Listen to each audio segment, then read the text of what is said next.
Hello, I'm ArchieLuxury. Welcome to Japan, fuckers. And today I'm going for a little walk. It's 5:55 a.m. in the morning, and I thought I'd go for a walk and have a bit of a chat to you about corporate America, my story. Corporate America, my story. And it begins in 2006. I'd previously been working for government. I had a few government contracts, and government sucked. Unless you're an indigenous lesbian, you really never had any chance of securing a job in government. It was a great bludge, government. I used to turn up at 8 o'clock. By 9:15, if I'd bludged, I'd had the whole day's work done. Thank you, emergency services. I really needed that money. So, what happened to ArchieLuxury? What is the KBR story? What happened to Archie? Well, basically I got a job in 2006 with KBR. I really loved it. I got the coffee cup, I got the corporate recruitment pack, and I even got to sing the cheesy KBR corporate song. There's a job to do. There's a job to do. Only KBR can do it. There's a job to do. Only KBR can do it. And I really loved my job. I loved it. I had a salary. I had money coming in.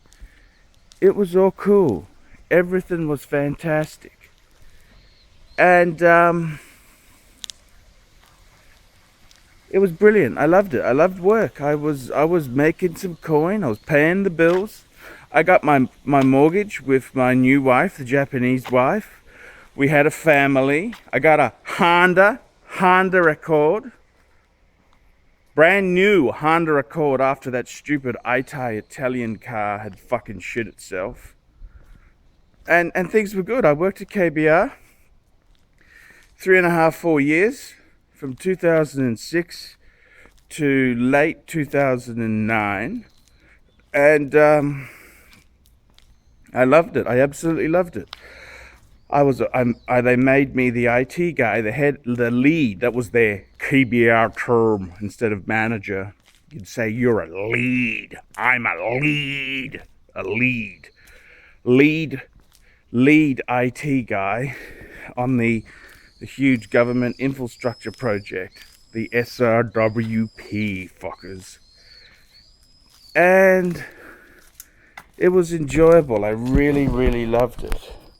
It was so cool. I had a job. I had a job to do that only KBR could do. And yeah, that's my story. Then that project ended, and this is where I sort of got thrown on the scrap heap. See, what happens at KBR is, even though I had a manager who really liked me, the economy turned tank. It turned shit. And he took an early redundancy instead of sacking most of his workforce. And this is the way it went. This is the way it went, fuckers. It went KBR way.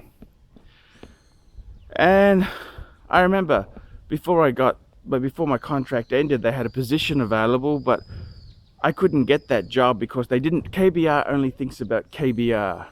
There's a job to do. Only KBR can do it. And see, it's too much hassle to put someone else on the project if I take a full-time job, so I couldn't get that job. Eventually I came back a few times on contract. Oh yeah, when I finished the pipeline, they gave me a 10% bonus. That's right, I got quite a few $1,000 bonus for doing a good job. Then what happened is, after that, I came back and forth to KBR a few times. Then eventually, they initially offered me a full-time job. And then the last minute they said, oh, we're going to make it a 12-month contract. So I didn't care. I was desperate for fucking anything. I took it. And that's when, you know, the things really turned to shit. Is that I did the job, I did the work. Then KBR decided they were going to replace my position with a junior role.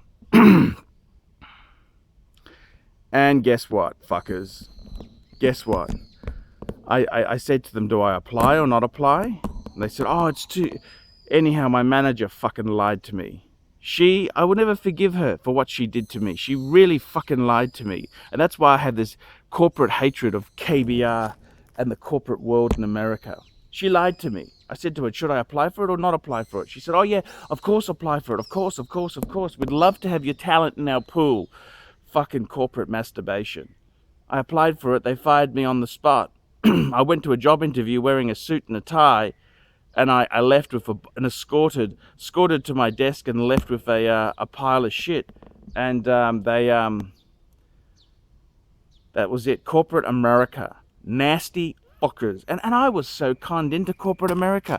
I was such a good corporate citizen. I would have done anything for these corporate boys. You know, I loved it. I loved my coffee cup. I loved my corporate welcoming pack. They offered me a job in Papua New Guinea. They offered me a job in Iraq along the way, but I never took those opportunities. What's the word? Opportunities? Life-limiting opportunities. I didn't take those.